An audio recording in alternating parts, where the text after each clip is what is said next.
हम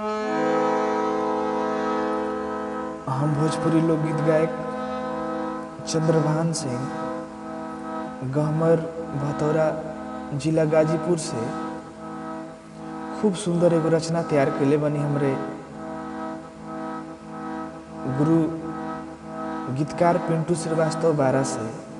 एक कोरोना महामारी में जे बाहर में फसल हमनी के मजदूर भाई लोग बाड़न जा, जे दर दर के ठोकर खा के घरे आओ पर लोग मजबूर बा।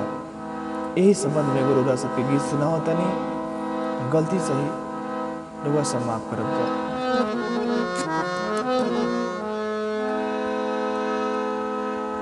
देखी मजदूरवन के दुखवाई भाई,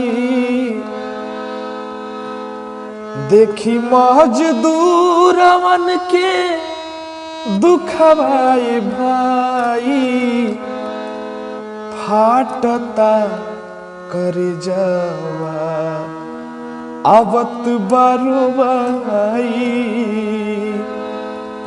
फाटता कर जावा आवत बरुवाई। होके मजबूर देखा मजदूर भाई, भूखिया पियसिया से जर के माथावा पधर के मोटरिया गठरिया जाता लोग पैदल ही घर के। छोटे छोटे बच्चवन के गोद में उठाई,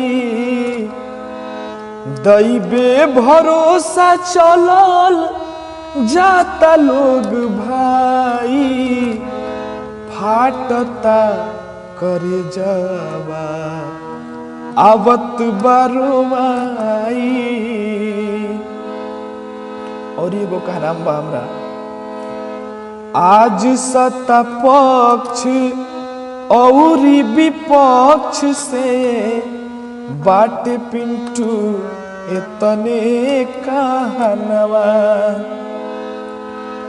आपस खींचतान दोसरों पढ़ के छोड़ी के कर जा समस्या समाधानवा। बचा लो जमानवता के आगे सब आई,